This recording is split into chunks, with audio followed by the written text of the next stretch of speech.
네, 안녕하세요, 여러분. 우리 소득세법 각 소득에 대해서 하나씩 공부하고 있습니다. 자, 이번 시간에는요, 근로소득에 대해서 공부를 해볼 텐데, 근로소득은 우리 모두가 관심이 많은 소득이죠. 그리고 여러분이 이제 회사에 취업을 해서 급여를 다루게 될 때, 이 근로소득에 대해서 아주 중요하게 다루게 되는 세법적인 사항들이 많이 있습니다. 그래서 오늘은요, 또 관심을 가지고 좀 더 집중해서 살펴보도록 하겠습니다. 자, 소득세법이 참 이 열거주의다 보니까 디테일하게 외워야 할 것들이 계속 등장하고 있는데 우리 근로소득에서도 피해갈 수 없는 외워야 할 만한 내용들이 좀 잔뜩 있거든요. 하나하나 좀 기억에 남을 수 있게 우리가 이야기를 한번 새겨볼게요. 근로소득이고요. 363페이지입니다. 자, 마찬가지로 우리 근로소득도 근로소득에는 어떤 것들이 있는지, 그리고 근로소득으로 보지 않는 것, 그리고 비과세 근로소득, 그러니까 2번하고 3번은 근로소득으로 과세되지 않는 소득들을 얘기하는 거죠. 이런 게 이제 어떻게 있는지 좀 구분을 해보고 근로소득 과세하는 방법, 그리고 특별히 연말정산 이렇게까지도 우리 한번 공부해 보겠습니다. 수입 시기까지. 자, 먼저 근로소득의 범위 첫 번째 줄 볼게요. 근로자가 고용계약에 의해서 종속적인 지위에서 근로를 제공하고 대가로 받는 모든 금품을 얘기해요. 그러니까 이제 뭐 구분 없이 회사로부터 고용을 제공하고 받는 종류 불문하고 다 근로소득이라고 본다. 일단 구분을 조금 해보면은 동그라미 1번 보세요. 근로를 제공함으로써 받는 월급, 봉급, 급료, 보수, 세비, 임금, 상여 뭐 명칭 상관없어요. 이렇게 이제 월급 받는 거. 동그라미 2번. 법인의 주주총회에 따라서 상여로 받는 소득. 이거 이제 몇 번 말씀드렸죠. 우리가 회사에서 이익이 남아가지고 이익잉여금으로 들어가면 주주총회에서 이 이익잉여금을 어떻게 쓸까 하고 결정을 하는데 우리가 배당으로 쓸 수도 있고 직원들 고생했으니까 좀 상여로 좀 줄까? 이런 식으로 이익 처분에 의해서 상여를 지급할 수도 있습니다. 그러면 얘를 월급에 포함된 무슨 뭐 정해진 상여는 아니더라도 개인의 입장에서는 월급을 받은 거죠. 근로소득이 발생한 거죠. 그래서 이익 처분에 의한 상여도 당연히 근로소득에 포함합니다. 동그라미 3번은 인정상여예요. 지난 시간에 우리 배당 배울 때 법인세법상 송금불산입 사회에 유출되어서 누군가에게 귀속된다 그러면 주주에게 귀속될 때 배당, 그리고 임직원에게 귀속될 때 상여로 처분을 하는데 그걸 우리가 소득세법에서는 인정배당, 인정상여 이렇게 얘기한다 그랬죠. 당연히 이것도 근로소득에 포함해야지. 왜냐하면 소득세를 귀속자한테 소득세를 과세하려고 송금불산입 했는데 법인세에서 들어와야 되는 거죠. 다음에 동그라미 4번. 퇴직할 때 퇴직금으로 정해져 있는 퇴직소득도 있어요. 그런데 퇴직소득에서 정해져 있지 않고 추가로 퇴직금을 더 주거나 퇴직 위로금을 주거나 뭐 회사의 사정에 따라 그럴 수가 있는데 그랬을 때 정해진 퇴직금을 초과하는 금액은 뭘로 보겠다? 근로소득으로 보겠다. 그게 이제 동그라미 4번의 내용입니다. 자, 동그라미 5번. 자, 회사의 직원이 직무 발명 보상금을 받은 경우 회사에서 내가 뭔가 직무상 발명을 한 거예요. 그래가지고 야, 너 잘했다 하고 보상금을 회사가 지급했단 말이에요. 그랬을 때 그거는 근로소득에 해당한다. 회사를 다니면서 업무와 관련해서 어떠한 일을 하고 받은 거니까. 근데 괄호 안에 볼까요? 이 직원 등이 퇴직하고 나서 직무 발명 보상금을 받으면 어떡한데? 기타 소득으로 본대요. 이것도 소득 구분 중요하겠죠. 직원이 회사에 고용되어 있을 때 무언가를 받으면 우리는 근로소득으로 보지만 퇴사를 하고 나서 어떠한 이익을 얻으면 그건 기타 소득으로 과세가 되는 겁니다. 더 이상 고용관계가 없으니까. 됐죠? 이 정도는 뭐 쉽게 여러분들 이해를 하실 수가 있고 뭐 굳이 외우거나 막 이럴 건 아닙니다. 그런데 근로소득에 포함되는 것으로 보는 것, 그 아래쪽도 추가해서 볼 거예요. 얘도 마찬가지. 막 외우거나 그럴 건 아니다. 동그라미 1번 보세요. 기밀비, 교재비, 뭐 어쨌든 간에 업무를 위해서 사용한 거. 그리고 동그라미 2번, 종업원이 공로금, 위로금, 학자금, 장학금 뭐 이런 거 받은 거. 그러니까 직원이 받는 직원한테 학자금, 장학금, 우리 직원 자녀한테 학자금, 장학금 지급하는 거 전부 다 근로소득에 포함한다. 동그라미 3번, 각종 수당. 그리고 동그라미 4번 여비 명목으로 뭐 이제 너 이제 출장 갈 때 사용해라 하고 매월 일정 금액을 지급하는 거예요. 이제 업무의 특성상 그럴 수가 있잖아요. 그렇게 해서 지급하는 거 싹 다 뭐다? 다 그냥 급여예요. 그러니까 지금 여기까지는 뭐 특별히 외우고 자시고 할 게 아니야. 그냥 다 받은 거 급여. 그렇게 보시면 돼요. 동그라미 5번도 보세요. 주택을 제공받음으로써 얻는 이익, 이게 뭐냐면 사택 제공 이익이에요. 이것도 근로소득. 동그라미 6번에 직원이, 종업원이 주택 구입 임차에 소요되는 자금을 절이나 무상으로 대여받음으로써 얻는 이익. 그러니까 주택 구입 자금이라거나 전세 자금이라거나 회사가 공짜로 아니면 되게 싸게 빌려준 거예요. 금전을 빌려준 거예요. 직원한테. 이것도 뭘로 보겠다? 전부 다 근로소득이에요. 다. 싹 다. 364페이지도 넘어가 볼게요. 자, 임원한테 상여를 줬는데 그게 회사에서 정해진 상여보다 초과했어. 그럼 우리가 법인세법상 어떻게 했어요? 송금불산이 임원 상여 소득 처분했었잖아요. 그거예요. 그 한도 초과액 당연히 송금불산이 상여한 거 근로소득 들어가야지. 동그라미 8번하고 9번은 공무원한테 무슨 뭐 공무수행과 관련해가지고 직급보조기를 준다거나 상금이나 부상을 준다거나 이런 거 전부 다 근로소득으로 보는 겁니다. 됐죠? 여기까지를 막 특별히 외울 건 없어요. 아, 당연히 근로를 통해서 회사로부터 받은 모든 금품 그리고 법인세법상 처분된 거 몽땅 다 근로소득으로 보는구나. 그런데 이제 지금부터 364페이지에 그러나 다음의 금액은 근로소득으로 보지 아니한다. 여기서부터 이제 조금씩 기억을 하는 겁니다. 됐죠? 왜냐하면 이제 여기서부터가 뭐다? 예외사항이다. 예외사항이다. 근로소득으로 보지 않는 것 첫 번째. 회사에서 근로자의 업무 능력 향상을 위해서 교육, 훈련비, 연수를 보낸 거예요. 연수를. 야, 너 그거 회사 일 좀 잘하라고 연수를 보냈는데 그거를 연수비 보내줬다고 근로소득으로 그걸 하면은 그 회사 다니겠어요? 그렇죠? 연수 보내준 교육, 훈련비 이런 건 근로소득으로 보지 않아요. 교육, 훈련비 당연한 얘기고 이건 근로소득으로 보지 않는다. 회사 업무에 도움이 되는 거니까. 동그라미 2번에 출퇴근을 위해서 차량을 제공받는 경우 출퇴근 차량도요. 차량 제공받아서 이제 발생하는 이익에 대해서도 근로소득에 포함하지 않아요. 동그라미 3번 보세요. 사내 근로복지기금으로부터 학자금이나 장학금을 받는 경우 아까 앞에서 여러분 제가 363페이지에 동그라미 2번에서 종업원이 학자금이나 장학금을 받으면 이거 근로소득에 포함한다 그랬죠.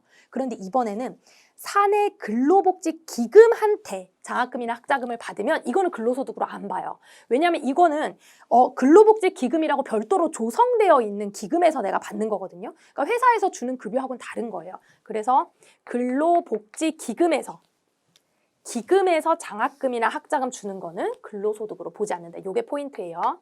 기금에서 장학금이나 학자금 주는 거는 포함하지 않는다. 그리고 무주택 근로자가 지급받는 주택보조금, 무주택자에게 지급하는 주택보조금도 보지 않는다. 근로소득으로. 동그라미 4번.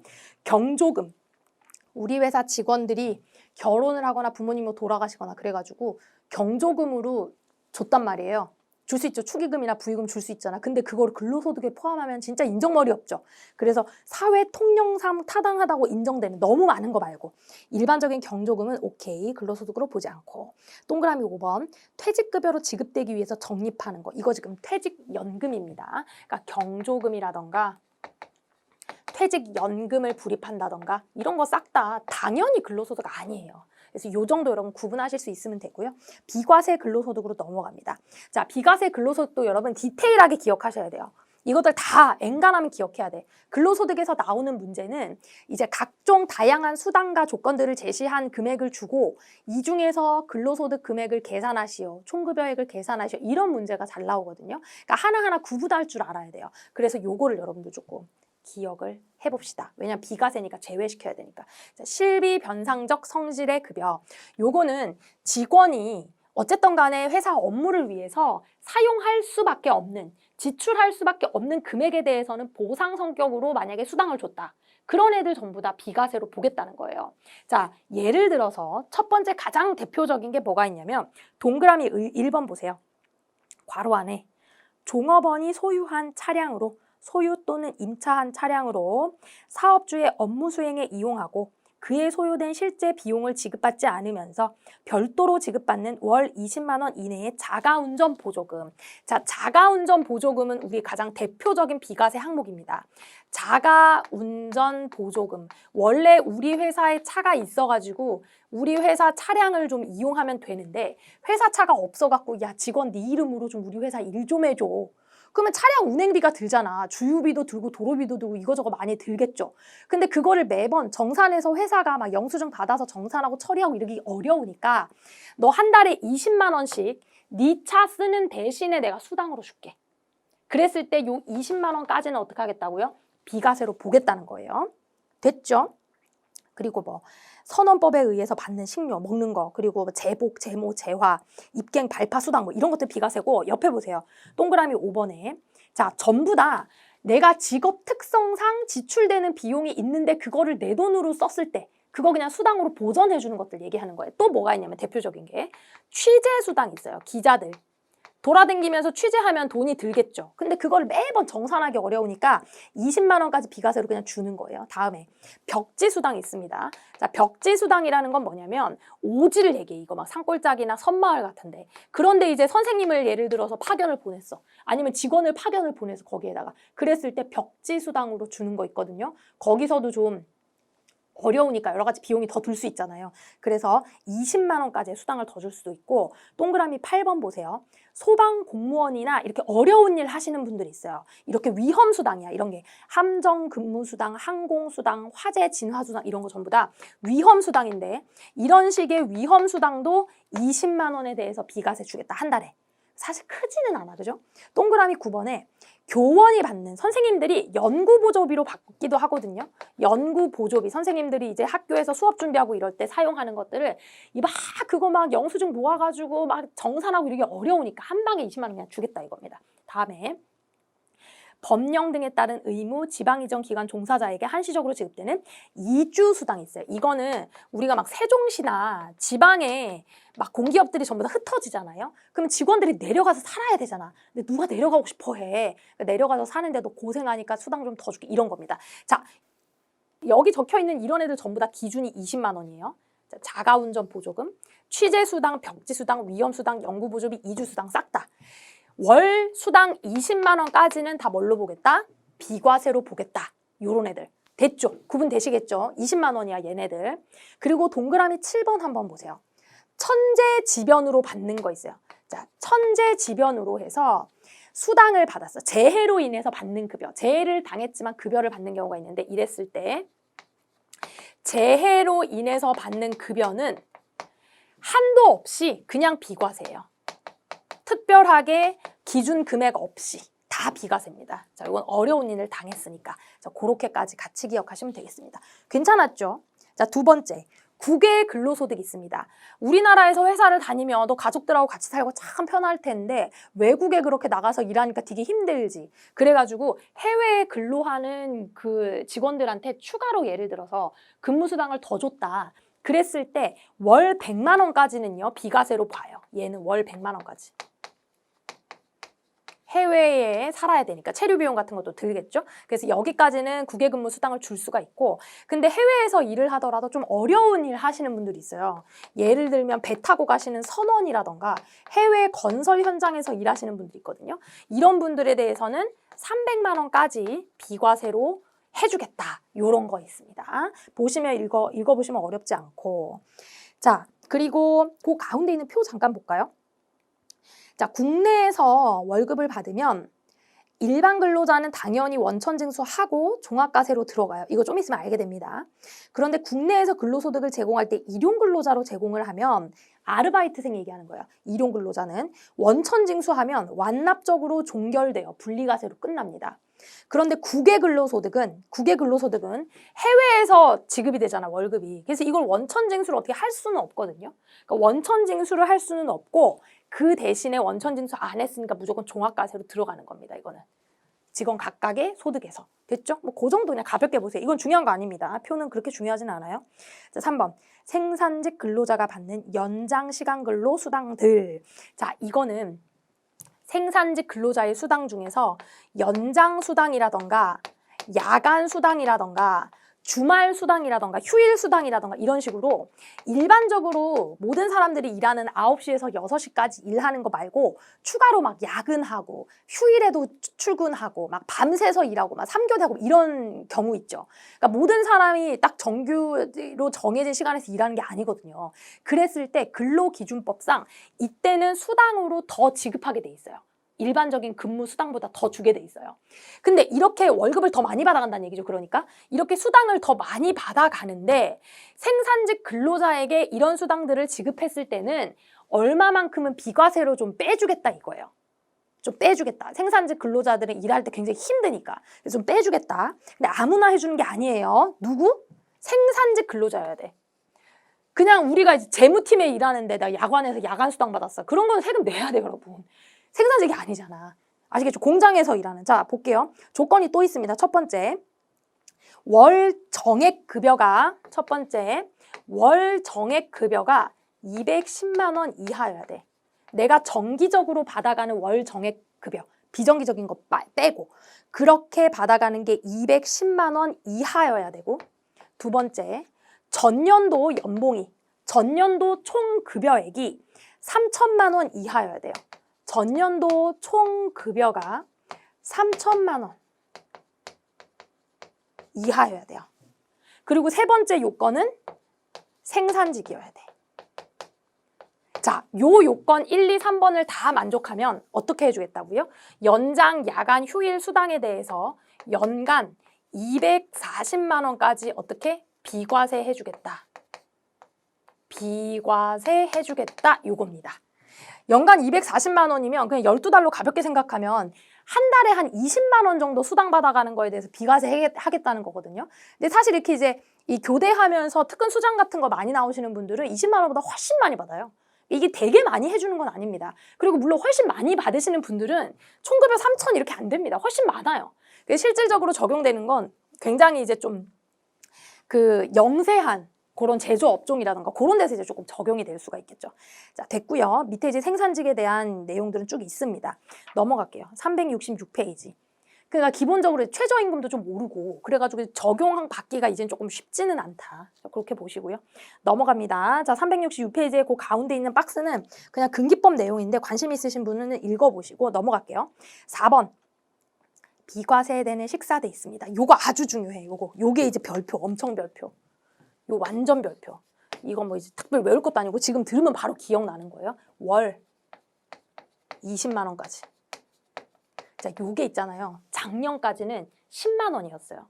2023년부터 20만 원으로 바뀐 거예요. 그래서 이거는 제가 봤을 때 그냥 매번 나올 거예요, 시험에. 이거 말고 뭐 물을 게 없습니다. 비과세식 때는 월 20만 원까지 비과세인 게 어떤 형식으로든지 지문으로든 계산으로든 그냥 나옵니다. 무조건. 그러니까 이건 기억하셔야 되고 구분을 하셔야 되는 게 366페이지의 개정사항이에요. 자, 그 내용 표 볼게요. 우리 회사에 급식이 있는 거예요. 보통 보면은 점심 때 급식 제공하는 회사들도 있거든요. 그러면 사내 그 밥 먹는 데 가가지고 그냥 밥을 주는 경우도 있고 아니면 회사에서 일정 금액 조금만 받고 밥을 주는 경우도 있고 어쨌든 그런 식으로 음식물을 제공을 해. 직접 회사에서. 그랬을 때는 그 음식물 값에 대해서 막 돈을 받고 근로소득으로 계산하고 안 한다고. 그냥 다 비과세예요. 그 음식물을 제공하는 경우 그 음식물에 대한 이득에 대해서는 다 비과세. 근로소득 과세 안 해. 그런데 회사에서 밥을 안 줘요. 음식물 제공을 안 하는데 그냥 야, 너 밥 사 먹어라 하고 식대 수당을 준단 말이에요. 그렇게 식대 수당을 주면은 월 20만 원까지 비과세라는 얘기지. 그러니까 얘는 조건이 뭐냐면 회사에서 밥을 주면 안 돼. 식사를 제공받으면 안 돼요. 근데 월 20만 원 갖고도 솔직히 뭐 먹을 건 없어요. 뭐 하루에 뭐 10,000원씩 뭐 이렇게 점심 뭐 이렇게 먹으면 겨우 먹을 수는 있겠는데 그래도 작년에 10만 원보다는 많이 오른 거죠. 그죠? 이제 물가가 많이 올라가지고 얘도 좀 현실적인 거를 반영한다고 했는데 그렇죠. 그래서 이제 다 통일이 됐어요. 이제 웬만한 비과세는 다 20으로 다 통일이 됐다. 그렇게 보시면 될 것 같고. 근데 이제 이런 경우가 있다. 예를 들면 우리 회사가 우리 직원들이 뭐 20만 원 갖고 밥을 뭐를 사 먹냐. 그래가지고 우리는 식대 수당을 30만 원 줄게. 이럴 수 있거든요. 그러니까 이게 월 20만 원이 비과세란 얘기지 회사 너는 식대 수당을 주고 싶으면 직원한테 20만 원만 줘야 돼. 뭐 이런 강제 규정이 아니야, 여러분. 그러니까 예를 들어 우리 회사 사장님이 마음이 좋아가지고 식대 수당으로 30만 원을 줬어. 그러면 20만 원까지는 비과세고 비과세를 초과하는 10만 원은 어떻게 해? 과세하면 되는 거예요. 더 줄 수 있어. 얘도 마찬가지야. 얘도. 자가운전도. 얘도 주유비가 지금 얼만데 20만 원 갖고 돼 지금. 그러니까 야 우리 회사는 25만 원 줄게. 그러면 20만 원까지는 비과세. 5만 원 넘어가는 거는 과세. 그렇게 보면 되는 거예요. 아시겠죠? 자, 기타 비과세 봅니다. 기타 비과세는 이제 유가족이 받는 연금, 위자료 뭐 이런 거고, 동그라미 옆에 2번 보세요. 사망 일시금 뭐 이런 것들 전부 다 비과세해야지. 이런 거 막 세금 매기면 어떡해. 동그라미 3번도 무슨 실업급여, 육아급여, 출산급여, 무슨 뭐 출산 전후 휴가급여 뭐 이런 거 전부 다 비과세. 동그라미 5번부터 봅니다. 자, 근로자 본인의 학자금. 아까 학자금 어디서 나왔어? 여기 있네. 기금에서 주는 학자금이나 장학금. 자, 원래 근로소득이야. 원래 학자금이나 장학금은 근로소득이에요. 얘 원래 근로소득이야. 그런데 근로복지기금에서 주면 장학금을 근로소득으로 보지 않는다 그랬죠. 기금에서. 근데 기금에서 안 주더라도 회사가 학자금을 줄 수 있거든요. 회사가 예를 들어서 학자금을 줄 때 여기 있는 조건을 만족하면, 자, 조건이 뭐예요? 업무와 관련 있거나 회사의 지급 기준이 있거나 교육기간이 6개월 이상이면 그 이상 우리 회사 다녀야 돼. 원래는 근로소득인데 만약에 회사에서 업무와 관련이 있어야 돼. 업무 관련. 그리고 회사의 지급 기준이 있어야 돼. 그러니까 나만을 위한 기준이 아니라 우리 회사 모든 직원을 위한 기준. 그런 이제 공식적인 기준. 그리고 내가 회계팀이면은 관련된 무슨 재경 실무 교육이나 대학원 이런 거를 가야지. 갑자기 저는 코딩을 배우려고요. 막 갑자기 뭐 디자인을 배우려고 이렇게 하면 안 돼. 그런 건 안 돼. 업무랑 관련돼야 돼. 그런 다음에 6개월 이상이면 계속해서 근무 기간도 채워야 돼요. 교육 기간보다 더 넘는 시간 근무를 해야 돼. 그러면 이런 경우에 본인 학자금은 비과세다. 비과세. 요렇게 비교하세요. 근로복지기금에서 나가는 건 당연히 이제 근로소득으로 안 보는 건데 회사가 줬을 때 요 기준 만족하면 비과세다. 됐고, 동그라미 6번 보세요. 자, 사용자가 부담하는 보험료인데 요거는 우리가 월급 줄 때 제가 한번 설명드린 적 있죠. 회사가 월급을 주면 100만 원이 그대로 안 들어온다 그랬죠. 거기서 4대 보험료 떼고 들어온다 그랬어요. 소득세도 떼고 4대 보험료를 떼고 들어오는데 내가 부담하는 4대 보험료도 있고 회사가 부담하는 4대 보험료도 있어요. 그러면 회사가 부담하는 4대 보험료는 나를 위해서 회사가 내준 거죠.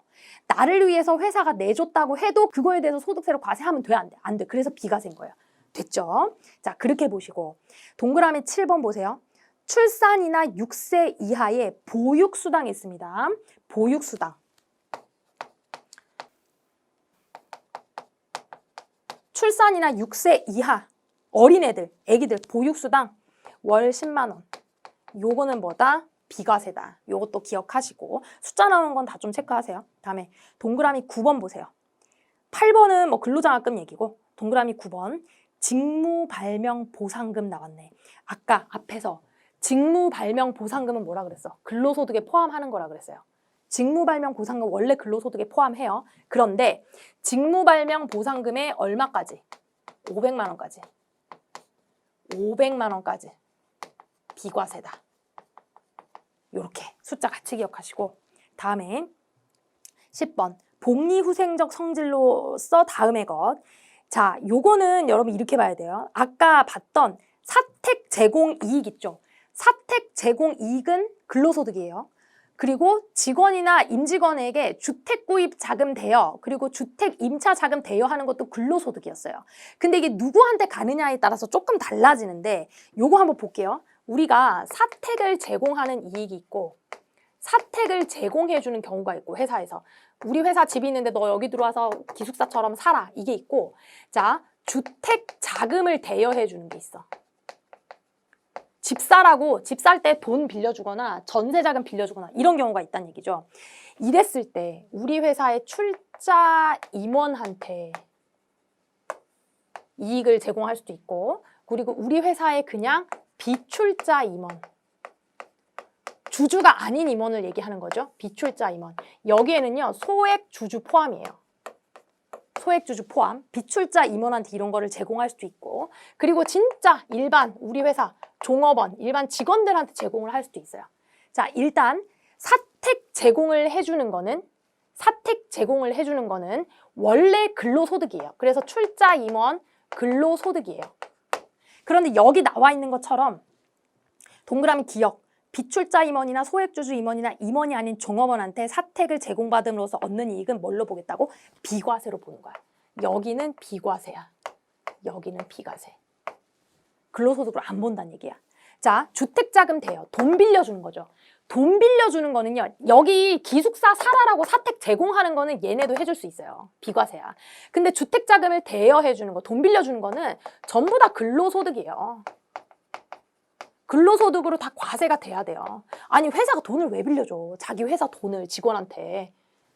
되셨죠? 그래서 전부 다 싹 다 근로소득이에요, 원칙은. 그런데 어떤 경우에만? 중소기업에 다니는 직원 있죠. 중소기업에 다니는 직원, 임원은 안 돼. 중소기업에 다니는 직원한테는 주택자금을 대여했을 때 비과세입니다. 요렇게만 차이점만 기억하세요. 자, 교재 367페이지에 표 나와 있죠. 그 표를 지금 제가 설명드린 거고, 여기에서 소액주주는요, 1%, 그 위에 별표 있죠. 조그마한 글씨로 별표. 소액주주란 해당 법인의 발행주식 총수의 1%, 그리고 3억 원 중에서 적은 금액을 얘기하는 거예요. 그러니까 1% 미만을 가지고 있는 사람은 소액주주라고 여러분들이 구분하시면 되고, 여러분들이 이제 요 표는 사실 어디선가 봤을 수도 있는데, 제가 잠깐만 그냥 법인세법 기억을 조금만 갖고 올게요. 법인세법 기억 조금만 갖고 올게요. 우리 법인세법에서도 회사가 직원한테 사택 제공을 하거나 주택자금을 대여하면 이거 지금 부당행위 계산이냐 아니냐 판단하는 거 있었거든요. 기억나세요? 부당행위 계산 부인해서. 자, 우리 사택을 제공하는 거 출자 임원은 근로소득으로 본다 그랬죠? 법인 입장에서도 출자 임원한테 사택 제공하는 거는 부당행위 계산 부인에 해당했어요.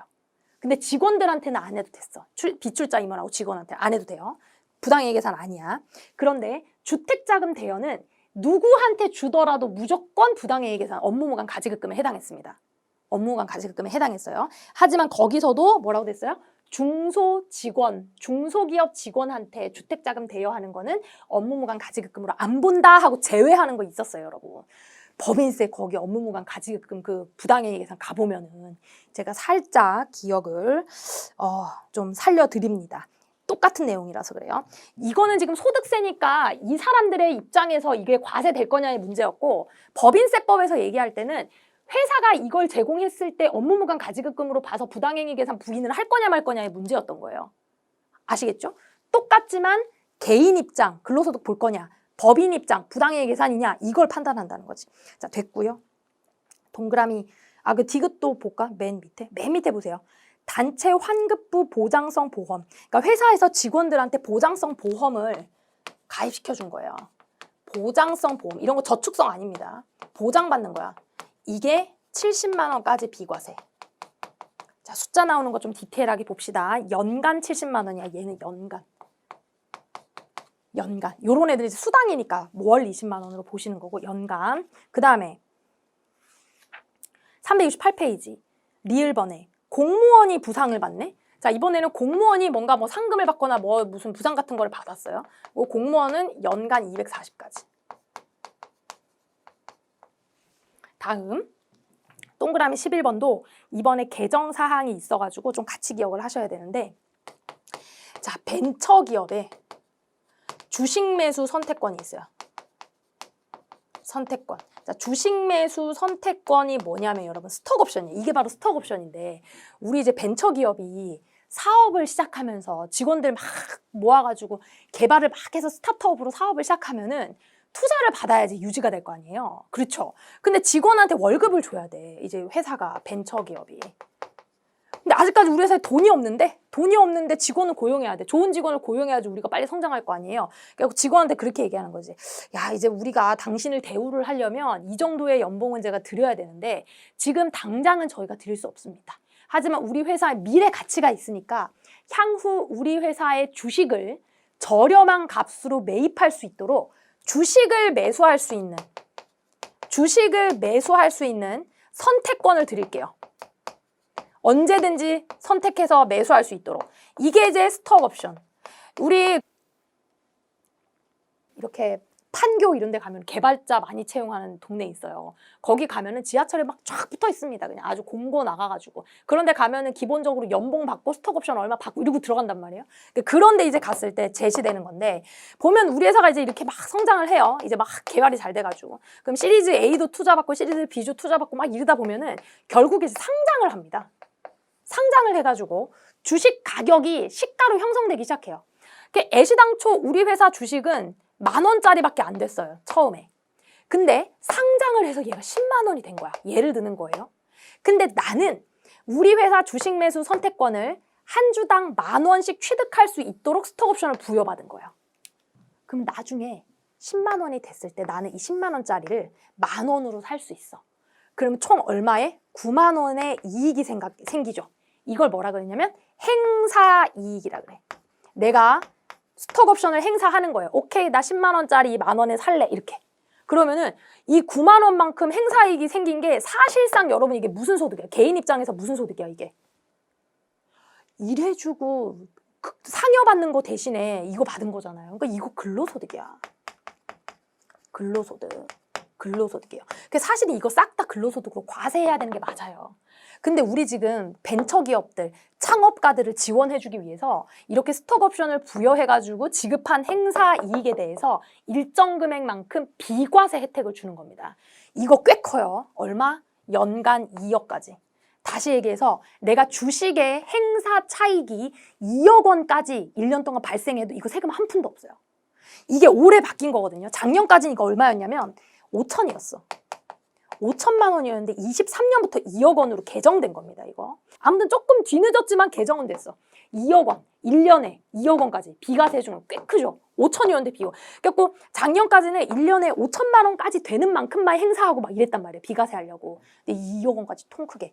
대신에 한도가 생겼어요. 누적 한도가 5억 원. 이거는 무슨 얘기냐? 요건 연간 2억 원까지 비과세고 누적 한도 5억 원이라는 얘기는 하나의 직원이, 한 명의 직원이 스톡옵션을 통해서 벌어들일 수 있는 이익을 근로소득으로 비과세하는 금액은 최대 5억 원까지 된다는 거지. 기간이랑 상관없이. 아시겠죠? 요거 이제 개정 사항이 있어서 평소에 이제 중요하게 지문으로 다뤄지지는 않았는데 뭐 한두 번 정도 지문으로 맞냐 틀리냐 이렇게 나올 수는 있을 것 같아요. 1, 2, 3, 4 고를 때 요거 조금 기억을 해주시고 재밌죠? 이런 것들은 이제 알아두시면 좋으니까 됐고 자 어떻게 나오냐면 이런 식으로 나와요. 368페이지에는 예제를 풀어볼 건데 이거 예제를 풀려고 이거 지우려니까 너무 아깝네. 이거 어떡하지? 자 이거 메모를 잘 하시고 이렇게 구조화 시켜서 여러분들 잘 암기를 하셔야 돼요. 그러니까 무작정 들이다 외운다고 외워지는 게 아니야. 되셨죠? 구조화를 잘 시키셔가지고 기억을 해보시고 반복해서 보시고 이제 예제로 어떻게 나오는지 보겠습니다. 예제. 자, 예제. 너무 많이 써가지고 이거 뿌였네. 자, 3일에 근로자인 김수정 씨의 급여 내역입니다. 어떻게 뭐를 구하래? 과세 대상 근로소득을 계산하시오 그랬죠? 자, 어떻게 나오나 보자. 이렇게 이제 내용이 이렇게 추가로 나오죠? 뒤에. 여기서 근로소득 찾을게요. 일단 월 급여 200만 원 받았어요. 한 달에 200만 원 월급 받았으니까 몇 번 받았겠어? 12번 받았겠지. 2,400. 자, 상여는 월급여의 400%란 얘기는 200 곱하기 4란 얘기야. 400%니까. 그래서 200 곱하기 4 하니까 이거 얼마예요? 800만 원. 됐죠? 다음에 연월차 수당 당연히 더 해줘야지. 과세. 가족수당 과세. 효도비 과세, 뭐 효도한다고 이런 거 공제해주고 비과세해주고 이런 거 없어요. 자, 식사대 보시면 우리 회사에서 음식물을 제공받지 않았죠. 그리고 월 얼마? 20만 원. 얘 뭐다? 비과세죠. 얘 비과세예요. 다음에 자가운전 보조금은 월 25만 원. 이거 뭐 조건은 맞았다고 치세요. 그냥 본인 명의의 자동차를 회사 업무에 사용했다 그렇게 치세요. 그러면 25만 원 중에서 20만 원까지만 비과세잖아요. 그러면은 5만 원에 대해서 몇 번 받았겠어 이거를? 12달 받았겠지. 60만 원까지는 뭘로 보겠다? 과세 대상 근로소득으로 보겠다. 됐죠? 됐죠? 이거 맞아? 5만 원에 12달 60만 원? 그렇게 보는 거예요. 다음에 3일로부터 법인세법상 상여로 처분된 금액이라는 건 뭐냐면 법인세에서 손금불산일 상여로 소득 처분한 거다. 얘 당연히 근로소득에 포함해야지. 맞아요? 그러면 2,400, 800 요거 더하고요. 여기서는 60만 원만 더하고 여기서 100만 원 더해야 돼. 제가 해볼게. 자, 2,400에 800에 300에 50에 다음에 여기서 60만 원 더해야지. 60만 원에 100만 원. 그랬더니 3,710만 원 나옵니다. 3,710만 원 다 더하면 이런 식으로 나와요, 문제가. 그러니까 하나하나 여러분들이 판단을 하실 수 있어야 되겠죠. 그래서 아까 디테일한 거 구분을 잘 하셔야 됩니다. 자, 이제 근로소득의 구분 옆에 있는 거 내용 좀 볼게요. 근로소득의 구분. 예제가 있는 거는 요거 근로소득의 구분하면서 같이 좀 보겠습니다. 자, 일단은 옆에 내용을 보시면 우리 회사에서 근로소득으로 지급하는 직원의 종류가 크게 두 가지로 나눠져요. 회사에서 근로소득이 발생하는 직원의 종류, 그러니까 직원의 지위가 보시면 첫 번째, 이제 우리가 상용 근로자가 있고요. 일반적인 이제 상용 근로자가 있고, 그리고 이제 일용 근로자가 있어요. 우리가 상용 근로자는 전부 다 원천 징수를 하고 월급을 지급하고 나중에 이제 연말정산을 통해서 종합과세로 과세가 되는 거예요. 근데 우리 일용 근로자들은 단기간 근무를 하거나 뭐 시간이나 기간을 두고 근무를 하는 사람들을 이야기하는데 일용 근로자는 분리과세로 종결을 합니다. 우리 분리과세로 종결한다는 의미는 나중에 추가적으로 다른 소득에 합산하지 않거나 연말정산하거나 이런 거 안 한다는 얘기야. 그냥 월급 받을 때 세금 조금 띄면 그게 끝이란 얘기입니다. 됐죠? 지금 그 얘기가 나온 거고요. 근로소득 금액의 계산 볼 건데, 자, 근로소득 금액은 어떻게 계산하느냐? 아까 쭉 계산했던 그 3,710만 원 있죠? 그걸 우리가 총급여액이라고 불러요. 총수입 금액이란 얘기지. 총 근로수입 금액이란 얘기예요. 총급여액에서 자, 근로소득은 필요경비가 있다 없다? 없다. 없다. 대신에 근로소득 공제를 해주죠. 우리 회사 다니시는 분들은 사업하는 사람들처럼 막 필요경비 넣어가지고 손익계산서 장부를 만들 수가 없잖아. 그러니까 일괄적으로 세법상 계산된 금액을 그냥 바로 차감해줘요. 이렇게 근로소득공제라는 걸 차감하고 나면은 근로소득 금액이 나와. 이렇게 나와요. 그러니까 우리는 문제에서 이렇게 나오는 걸 여러분 잘 보셔야 돼요. 총 급여액은 얼마인가? 이렇게 물어볼 수도 있고요. 근로소득 금액은 얼마인가? 이렇게 물어볼 수도 있어요.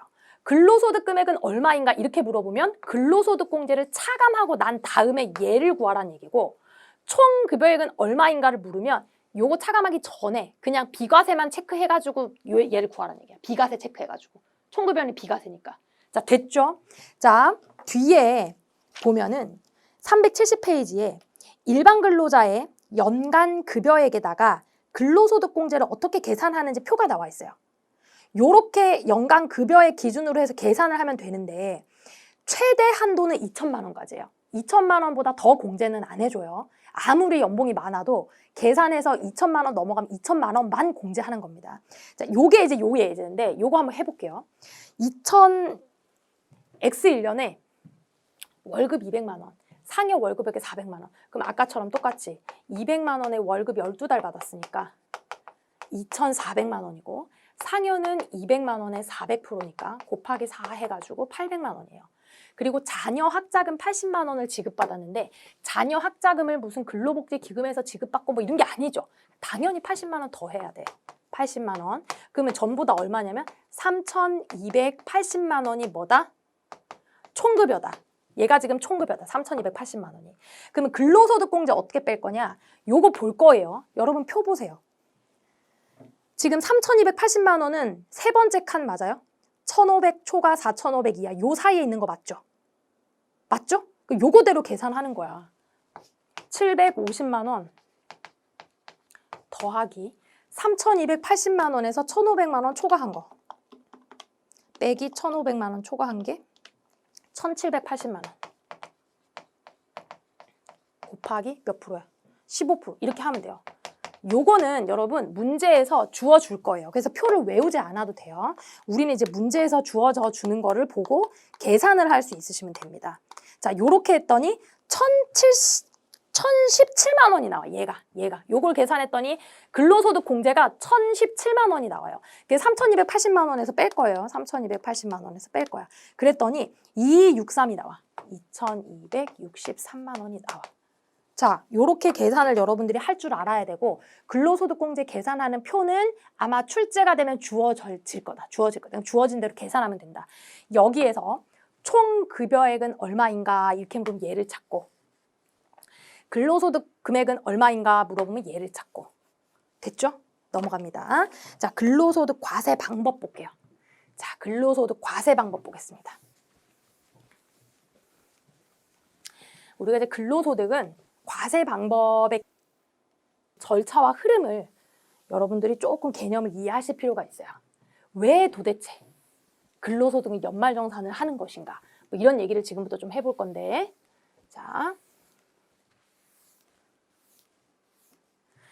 자, 기본적으로 우리가 회사에서 월급을 받으면요, 원천징수를 하죠. 그렇죠? 소득을 지급하는 회사는 당연히 우리 회사에 있는 직원한테 월급을 지급하면 원천징수를 합니다.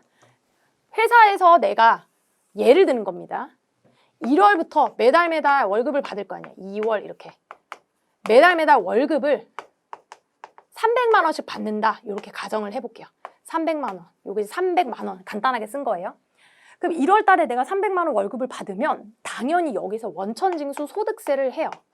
한 10만 원 원천징수 한다고 가정해볼게요. 놀라지 마세요. 300만 원 받는다고 10만 원 띄진 않아. 10만 원까지 안 떼요. 근데 계산하기 쉬우라고 제가 그냥 가정한 겁니다.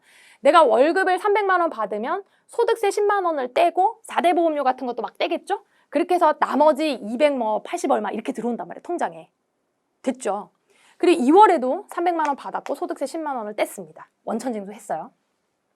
이렇게 쭉쭉쭉쭉 12월까지 매월 급여가 발생해가지고 소득세 원천징수를 했는데 사실은 매달 여러분 이렇게 300만 원 급여가 이렇게 똑같지가 않아요. 회사가 보면은. 매달 뭐 상여가 발생하기도 하고 뭐 명절이라 가지고 추가적인 수당이 발생하기도 하고 아니면 내가 야간 근무 같은 거 해가지고 더 발생하기도 하고 막 왔다 갔다 한단 말이에요. 아니면 승진해가지고 급여가 바뀌기도 하고. 그래서 최종적으로 내가 1년 동안 벌어들인 총 급여가 얼마일지는 월급을 받는 동안에는 몰라요. 당연하겠죠. 요 1년이 다 지나가 봐야지만 총 월급이 총 급여가 3,600만 원이었구나. 이때서야 안다고. 1년이 다 끝나야지. 3,600만 원이었구나. 이때서야 알아요. 그래서 우리가 총급여가 확정될 때 여기서 확정된 총급여에다가 각종 연말정산 사항을 반영하는 거야. 인적공제도 반영하고 부양가족공제도 반영하고 보험료 낸 것도 세액공제 받고 이것저것 막 빼고 더하고 해가지고 나의 진짜 세금을 찾는 거예요. 진짜 결정세액을. 그런데 미리 우리는 소득세를 10만 원씩 쭉 내가지고 미리 120만 원의 기납부세액을 납부해놨다고. 기납부세액을 납부해놨다고. 자, 내가 최종적으로 3,600만 원에 대해서 진짜 세금을 계산을 해봤더니 진짜 소득세액을 계산을 해봤더니 연말정산 다 해가지고 빼고 더하고 빼고 막 이래가지고 그랬더니 50만 원이야. 진짜 세금이 50만 원이야. 그런데 나는 지금 120만 원을 기납부세로 냈죠. 120만 원을 미리 원천징수로 냈잖아. 내 세금을 이거 회사가 10만 원씩 계속 냈던 거 아니에요. 그러면 어떻게 해야 돼? 나 진짜 세금은 50만 원만 내야 되는데 120만 원이나 미리 납부해놨네. 기납부세액만큼 차감해서 어떻게? 70만 원만큼 환급받는 거예요. 자, 이번엔 거꾸로 진짜 세금이 150이 나왔다고 가정을 해봅시다. 그러면 120만 원을 내놨는데 너 사실은 150만 원만큼 더 내야 돼. 그럼 어떻게 될까요? 얘는 30만 원만큼 어떻게 해야 돼? 이거 전문용어로 토해낸다 그래. 추징당해요. 추징세액이 발생합니다. 요게 바로 뭐냐면 연말정산이에요. 요게 바로 연말정산입니다. 환급을 받기도 하고 추징을 받기도 하고. 왜 이런 일을 하냐면 월급을 받는 중에는 나의 소득이 얼마가 될지 모르기 때문에 진짜 세금을 구하지 못해요.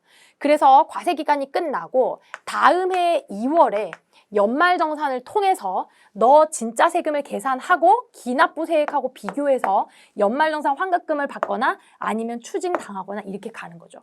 자, 우리가 회사에 입사해 보면 어차피 뭐 입사 동기가 뭐 서로 뭐 다 월급 비슷하고 뭐 다 알잖아. 근데 보면은 누구는 막 50만 원 환급 받았다고 그러고 누구는 토해내고 막 이런단 말이에요. 그게 왜 그래? 서로의 인적 사항이 달라서 그래요. 서로의 인적 사항이 다르면 어떻게 된다? 세금이 다르게 계산되지. 왜? 소득세는 인적 사항을 반영하는 세금이라 그랬잖아요. 우리 소득세 특징할 때 배웠었죠? 그래서 그렇습니다. 그리고 또 이런 경우도 있어. 우리 부장님이 이번에 연말정산을 했는데 연말정산을 400만 원을 환급받았다는 거예요. 그래갖고 와, 부장님 어떻게 400만 원을 환급받냐? 나도 지금 빨리 뭐 애를 낳고 부양가족을 하고 카드 많이 쓰고 막 이래야 되나? 그렇게 생각하면 안 돼요. 자, 나는 이렇게 300만 원 해갖고 10만 원씩 원천징수한 나는 연말정산 400만 원 환급 받을 수 있어요? 없어요? 없어. 죽었다 깨어나도 못 받아요. 왜? 네가 지금 내놓은 세금이 120이잖아. 내가 미리 납부한 세금만큼만 환급받는 거지 내가 낸 세금보다 더 많이 국가에서 돌려주진 않아요. 그럼 연말정산 400만 원 환급한 우리 부장님 무슨 얘기야? 최소한 400만 원 이상을 미리 세금을 냈다는 얘기지. 기납부 원천징수 해가지고. 그렇게 여러분 생각을 하셔야 돼요. 됐습니다. 371페이지 내용으로 정리할게요. 이제 자, 근로소득자. 자, 매월 지급하는 급여에 대한 원천징수 소득세를 매월 원천징수해서 다음 달 10일까지 납부한다. 원천징수는 간이세액표라는 걸 보고서 계산합니다. 요율이 있는 게 아니에요. 간이세액표라는 커다란 표가 있는데 그거 보고서 뭐 이렇게 월급 10만 원 단위로 다 있어. 310만 원, 320만 원, 300만 원 단위인가? 그렇게 다 있어요. 그거 보고 원천징수 떼는 겁니다. 떼갖고 원천징수를 해요. 다음, 근로소득세의 연말정산 볼게요. 연말정산은 다음에 2월분 급여를 지급하는 때, 여기 있죠. 2월분 급여를 지급하는 때 1년 동안 총 급여에 대해서 근로소득세액을 세법에 따라 정확하게 계산해요. 그런 다음에 그 계산한 금액하고 내가 미리 냈던 요거 원천징수 납부세액 있죠. 얘하고 비교를 해. 비교해서 많이 한 건 돌려주고 덜 한 건 추가로 징수한다. 됐죠? 근로소득이 없는 그러니까 다른 소득이 없는 근로소득자. 근로소득 말고 다른 거 없어. 다른 거 뭐 사업이라던가 기타라던가 이런 거 아무것도 없어. 그랬을 때는 연말정산을 통해서 어떻게 한다고요? 모든 납세 절차가 종결합니다. 자, 됐죠? 됐죠? 근로소득이 이렇게 계산되는 거예요. 총 급여액 매월 원천징수 한다. 됐죠? 근로소득공제는 아까 봤어요. 근로소득 금액 계산이 되면 여기에서 결정서액이 계산되고 요 기납부세액이 원천징수 당한 걸 얘기하는 거예요. 얘하고 비교해가지고 징수하거나 환급하거나 요게 이제 근로소득의 계산 구조입니다. 자, 이번에는 이제 일용근로소득자 계산 어떻게 하는지 조금 볼 거거든요. 자, 이제 일용근로자는 371페이지에 있습니다. 일용근로자는 사실은 방금 봤던 일반적인 근로자하고 계산하는 구조가 좀 달라요. 내용 한번 보시면 일단은 일당으로 월급을 받는 거기 때문에 일당으로 일급여액마다 계산을 해야 돼. 매일매일 계산해야 돼. 매일매일. 일용근로자니까. 매일 고용이 되는 거니까. 하루에 받은 급여액에서 15만 원을 차감해 줍니다. 그러니까 일당 15만 원까지는 세금이 없어요. 일당 15만 원까지는 세금이 없어요. 차감을 하면 뭐가 나오냐면 과세표준이 나오죠. 과세표준이 나오면 세율을 곱해야 되는데 세율은 무조건 6%입니다. 그냥 단일 세율이에요. 6%로 그냥 가요. 그럼 여기 뭐가 나와? 세금이 이제 산출세액이 나오겠지. 자, 요렇게 산출세액이 나오면 얘를 원천징수하는 게 아니라 또 까줘. 세금을 또 까줘. 55% 세액공제를 또 해줘요. 55%. 그런 다음에 최종적으로 나오는 세금으로 원천징수를 하는 겁니다. 일용근로자의 계산 산식이에요. 쉽죠? 지금 나와 있는 예제 가지고 계산 한번 해볼게요. 일용근로자 김수정 씨는 3일로부터 일당 얼마 받았대? 58만 원을 받았대. 여기에서 얼마를 뺀다? 15만 원은 공제를 해줘요. 비과세로. 자, 그러면 얼마가 나와? 58만 원에서 15만 원 빼면 43만 원 나와. 43만 원에서 6% 곱하기 6%. 그러면 25,800원이 나와요. 여기에서 55% 세액공제를 해주잖아요. 55% 하면 14,190원이야.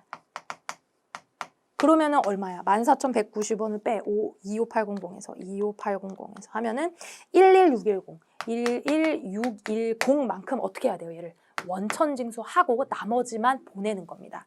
자, 일용근로자는 어떻게 한다? 원천징수한 걸로 종결, 뭐다? 분리과세. 근로소득을 지급하는 일용근로자. 일용근로자는 원천징수로 종결한다. 분리과세다. 됐죠? 자, 372페이지에 이제 근로소득 수입시기 봅니다. 자, 수입시기는 일반적인 경우 급여는 근로를 제공한 날이에요. 자, 요렇게 볼까요? X1년, X2년. 우리 회사에서 X1년 동안 계속해서 직원들한테 월급을 이렇게 주죠. 그러면은 월급에 대한 거, 일반적인 급여에 대해서 귀속시기가 언제겠어? X1년. 당연한 얘기죠. 자, 회사는요. X1년에 대한 법인세 신고를 언제 할까요? X2년 3월 31일 날 하겠죠. 맞아요? 그래서 X2년 3월 31일 날 이때 주주총회를 통해 가지고 잉여금을 처분해요. 잉여금 처분을 통해서 상여를 지급할 수도 있겠죠. 맞아요? 이런 식으로 잉여금 처분을 통해서 상여를 지급하면 얘는 귀속 시기가 언제일까? 잉여금을 처분하기로 결정한 날, X 2년이 귀속 시기가 되는 거예요. 처분하기로 결정한 게 X 2년이잖아. 됐죠? 자, 그리고 회사에서 그리고 손금 불산입 상여가 발생한 거죠. 손금 불산입 세무조정을 했더니 손금 불산입 상여, 인정 상여가 발생했어요. 이 인정 상여에 대한 귀속 시기는 언제일까? 근로를 제공한 날이에요. 얘는 X 1년입니다. 왜냐하면 X 1년 동안 일을 하다가 발생한 손금 불산입이잖아요. 일을 하다가 발생한 손금 불산입이라서 얘는 결산 확정일이 X 2년에 있긴 하지만 X 1년에 근로 제공한 소득으로 봐서 같이 봐요. 아시겠죠? 그렇게 해서 같이 기억을 하세요. 자, 근데 이제 배당은 어때서? 배당은 여러분. 배당 기억나세요? 배당은 이익 잉여금 처분 결의일. 그게 이제 배당 귀속 시기였고 일반적인 현금 배당. 그리고 인정 배당은 또 어땠어요? 그것도 마찬가지로. 그렇죠? 결산 확정일 X 2년이었잖아. 그거하고 차이를 같이 보시면 됩니다. 자, 373페이지 보면은 밑에 근로소득의 지급 시기 의제라고 돼 있는데 이런 경우가 있습니다. 우리가 참 회사를 계속 다니는데 우리 회사에서 월급을 계속 안 주는 거야. 1월부터 11월까지 월급을 계속 안 줬어. 이러면 월급이 안 줄 때까지 계속 다니면 안 돼요. 여러분 빨리 나가야 돼요. 월급을 안 주면 빨리 나가야지. 근데 나는 아이고 대표님이 주겠지 이러니까 계속 다닌 거야.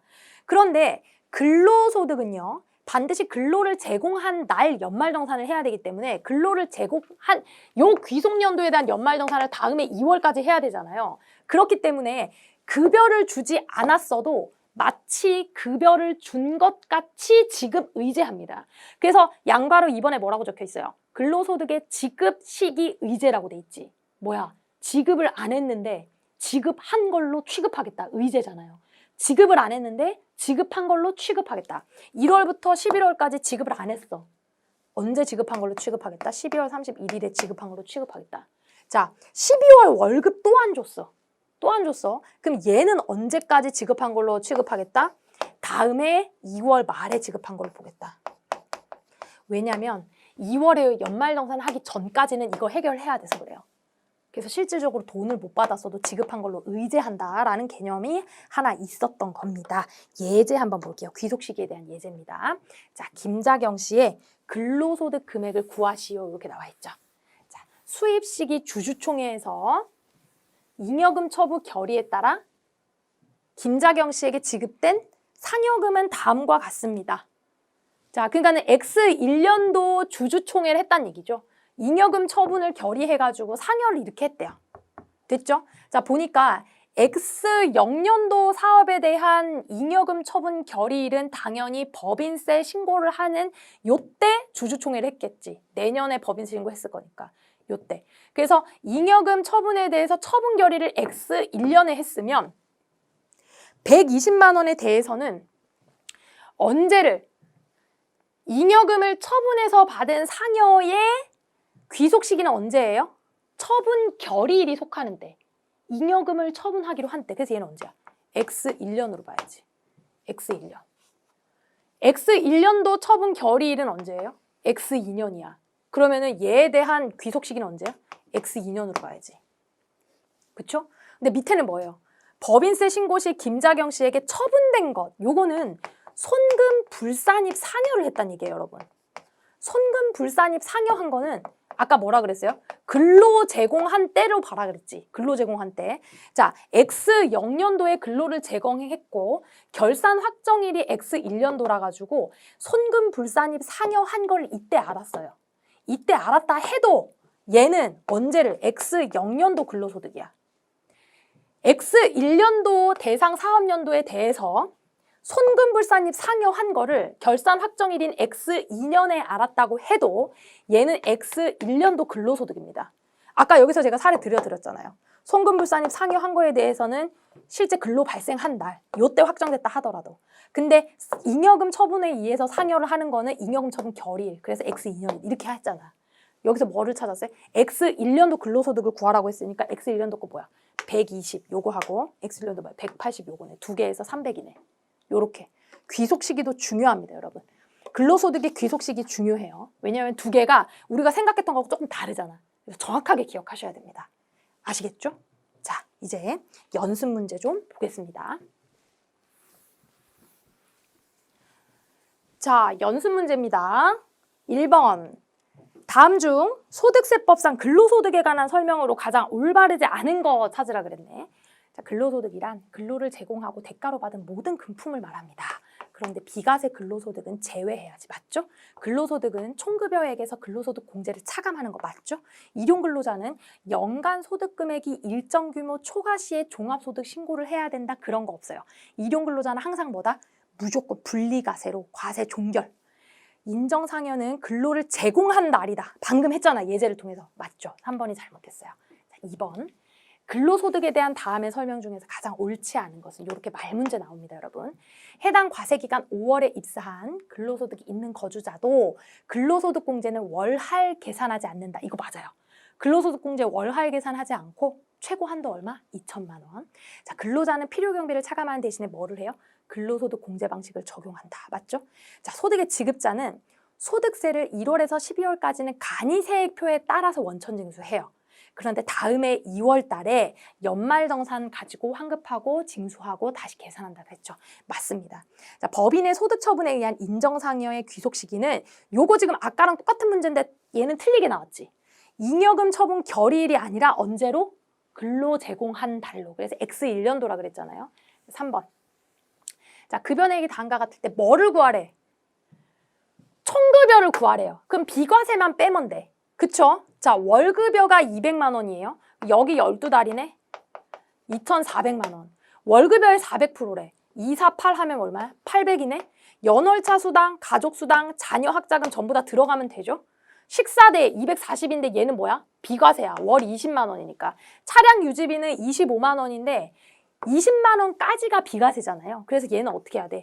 5만 원 곱하기 12달 해가지고 60만 원을 총급여에 포함하면 되죠. 그리고 회사로부터 상여 처분한 거, 인정상여 금액이죠. 100만 원 더 해주면 됩니다. 요거 사실은 예제 있는 거하고 똑같아요, 여러분. 그래서 예제 있는 거 한 번 더 그냥 여러분 연습해 보시면 되고 3,710만 원 나오는 거 금방 찾으셨죠? 자, 4번. 다음 중 소득세가 과세되는 근로소득은 사내 급식을 제공도 받았고 별도로 식대도 제공받았대. 이거는 비과세 해 안 해? 안 하지. 사내 급식을 제공 안 받고 식대를 받아야지. 1번이지, 1번. 자, 실비, 변상, 국외 근로했는데 100만 원, 종업원이 받는 200만 원 직무 발명 보상금. 원래 이제 직무 발명 보상금은 500만 원까지 비과세죠. 그러니까 200만 원도 비과세죠. 5번. 3일에 근무하는 김철수 대리의 급여 지급 내역이 다음과 같을 때 과세 대상 근로소득 금액은 얼마인가 했는데 요거는 여러분 문제가 좀 잘못됐어요. 요거를 근로소득 금액은 얼마인가로 하면 안 되고 총 급여액은 얼마인가로 문제를 수정해서 푸세요.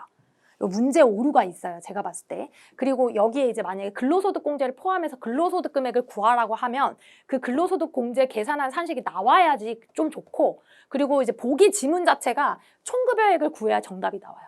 그래서 문제를 바꾸시고 연습하시면 됩니다. 자, 월급여 300만 원. 자, 300만 원에 12달. 동그라미 6개 좀 뗄게요. 쓰는 게 너무 힘들어. 3,600. 다음에 상여 400만 원. 그럼 어떻게? 400만 원 상여. 6세 이하 자녀 보육수당은 뭐예요? 비과세지. 자, 식사를 제공받지 않고 식대 20만 원이야? 비과세지.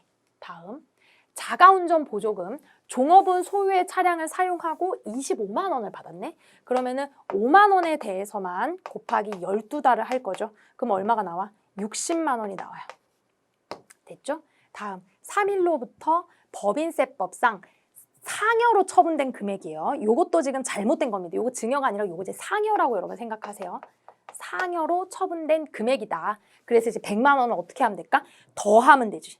더하면 되죠? 100만 원 추가로 더한다. 그럼 얼마야?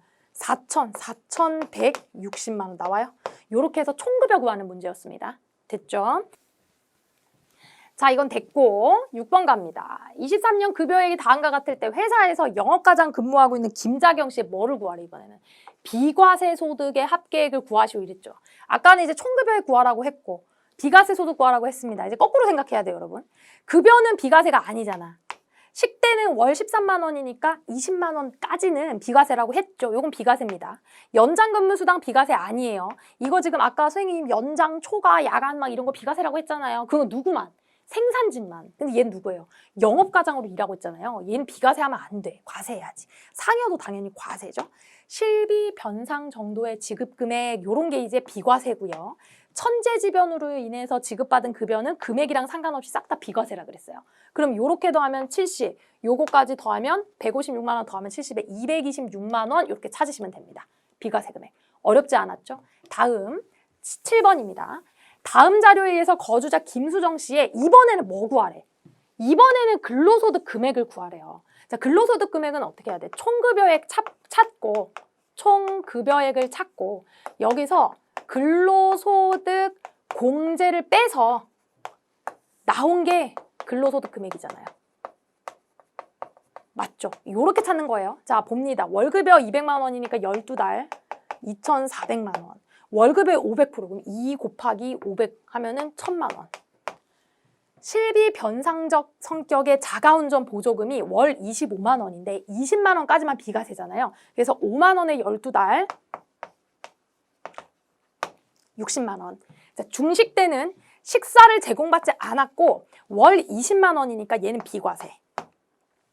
연월차 수당 총 합계 100만 원은 당연히 더 해줘야 되는 거 맞아요. 자, 요렇게 했더니 전부 다 더하니까 얼마가 나와요? 2,400에 1,000만 원에 100만 원 더하고 60만 원 더했더니 3,560만 원이 총급여로 나왔어요. 일단 총급여는 3,560만 원. 자, 그 다음 근로소득 공제를 계산하는 걸 보고서 여러분들이 찾아서 계산을 하면 돼요. 3,560만 원이니까 여기네. 4,500 이하. 요거대로 가야 되네. 요렇게네, 요렇게. 1,500만 원 초과 4,500만 원 이하. 요 칸이죠, 요 칸. 요렇게 가야 되죠, 지금. 그러면 근로소득 공제 어떻게 한다? 빼기. 일단 750만 원, 여기 안에서 더하기. 여기 1,500만 원 초과하면 얼마지? 2,060만 원이네. 2,060만 원 곱하기 15% 이렇게 하면 되나요? 요렇게 해서 차감하면 되겠다. 계산 한번 해볼게요. 2,060만 원 곱하기 15% 더하기 750만 원. 그러니까 나와져 있는 대로 보고 계산하는 걸 어려워하시면 안 돼요. 얘는 이제 1,059만 원이 나오고 1,059만 원을 3,060만 원에서 빼야지. 3,560만 원에서 했더니 25010 나와요. 25010 2,501만 원 이렇게 됐죠. 그러니까 근로소득공제는 외울 건 아닙니다. 주어졌을 때 원하는 답을 여러분들이 잘 계산해서 찾으시면 돼요. 됐고 다음 8번. 자, 다음 중 근로소득에 포함되어서 소득세가 과세되는 항목을 모두 고르면 그러니까 과세되는 근로소득 지금 찾아라 지금 이런 얘기죠. 비출자 잘 읽어봐야 돼. 아까 제가 저기 커다랗게 그림 그려줬잖아요. 자, 비출자 임원하고 종업원이 사택을 제공받으면 근로소득이에요? 아니에요? 아니라 그랬죠. 자, 근로자에게 경조금 일반적인 통령상 적당한 금액을 줬어. 이거 뭐야? 근로소득 아니지. 주총에서 상여로, 이익처분 상여로 받았어요. 이거는 과세 들어가야지. 근로소득 가야지. 근로복지기금에서 장학금 받았어. 이거 어떻게 안 됐어? 과세 아니라 그랬지. 근로소득을 보지 않는다 그랬어요. 시간의 근무수당, 통근수당 이건 당연하지. 이런 것들 구분하실 수 있으면 되는 거예요. 아시겠죠? 우리가 근로소득에서는 디테일하게 여러분 조금 점검해야 될 거 많았어요. 특별히 숫자랑 연결해갖고 기억해야 될 거 많았습니다. 아까 우리 한 판 썼잖아요. 그러니까 그거 잘 여러 번 보시면서 정리하시고요. 이제 계산 문제 같은 경우에는 총급여 구해라, 근로소득 구해라, 비과세 구해라, 그리고 나서 말 문제 정리 잘 하시면 되겠습니다. 고생 많으셨습니다. 우리 이제 다른 소득으로 다음 시간에 만나 뵙겠습니다. 감사합니다.